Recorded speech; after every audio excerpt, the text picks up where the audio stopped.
Halo, assalamualaikum warahmatullahi wabarakatuh. Jumpa lagi bersama saya. Di video kali ini saya ada notebook dari HP, yaitu notebook Chromebook. Apa saja keunggulan dan kekurangan dari Chrome notebook ini? Jadi notebook ini adalah notebook buatan atau mempunyai lisensi dari Google. Dan ketika kita membeli Chromebook ini ber-OS dari Google atau ber-OS Chromebook.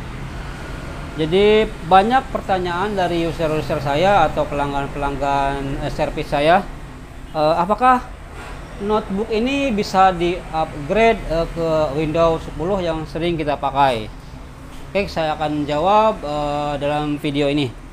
Jadi keunggulan dari atau kelebihan dari notebook ini adalah, menurut saya, adalah harganya yang lumayan murah. Kemudian untuk spesifikasi notebook yang ada di depan saya, ini spesifikasinya adalah RAM-nya sudah 4 GB.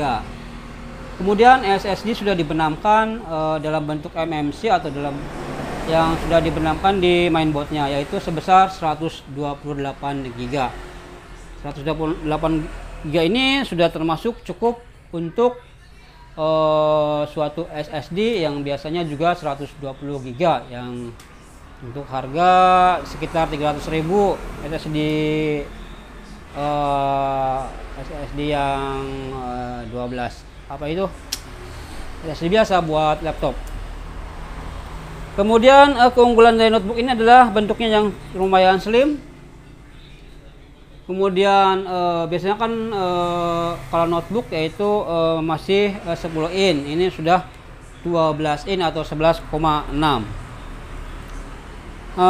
Bentuknya tipis. Kemudian menurut saya baterainya juga sangat kuat untuk tipe notebook, karena mesin ini mesinnya tidak menggunakan fan.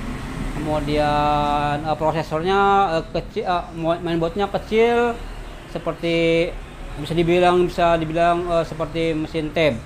Kemudian baterainya lumayan besar, jadi sangat kuat untuk sehari-hari dibawa-bawa yang tidak memerlukan atau tidak ada atau sering keluar lapangan. Ini cocok untuk Anda yang sering keluar lapangan, dan karena baterainya sangat kuat. Kemudian kekurangan dari notebook ini menurut saya? Jadi menurut saya notebook ini ketika diinstal Windows 10, banyak driver-driver yang tidak support dengan hardware yang ada di dalam notebook ini. Tetapi tidak semua seperti VGA itu masih bisa ada drivernya. Kemudian jadi tidak mengganggu, jadi tidak terlalu mengganggu driver-drivernya yang tidak ada. Kemudian ada tombol window yang tidak ada di sini. Untuk laptop-laptop dan notebook pada umumnya di sini ada tombol window yang bisa dipencet, kemudian ada menu window muncul. Kemudian kekurangan dari notebook ini yaitu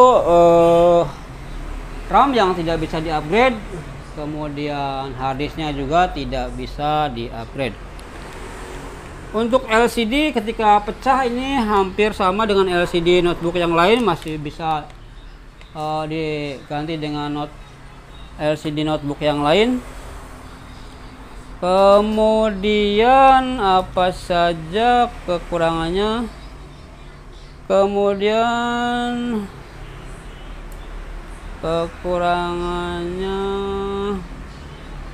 ya mungkin kekurangannya itu saja. Selebihnya menurut saya ini bagus untuk anak SD yang sedang belajar, untuk anak-anak SMA yang memerlukan pengetikan-pengetikan yang memerlukan baterai yang kuat, ini cocok buat kalian. Jadi intinya Chromebook ini bisa diinstal Windows 10 dan bisa di-upgrade, bisa diinstal Microsoft Word, bisa diinstal Office, kemudian Chrome juga sama seperti notebook lainnya atau laptop lainnya. Jadi ya kekurangannya hanya di tombol Windows-nya tidak ada, kemudian ada driver-driver yang tidak support dengan Windows. Jadi begitu saja review dari saya mengenai Chromebook. Semoga bermanfaat. Jika ada salah satu pertanyaan atau yang ingin ditanyakan, silakan tulis di komen, nanti saya akan menjawabnya. Terima kasih. Assalamualaikum warahmatullahi wabarakatuh.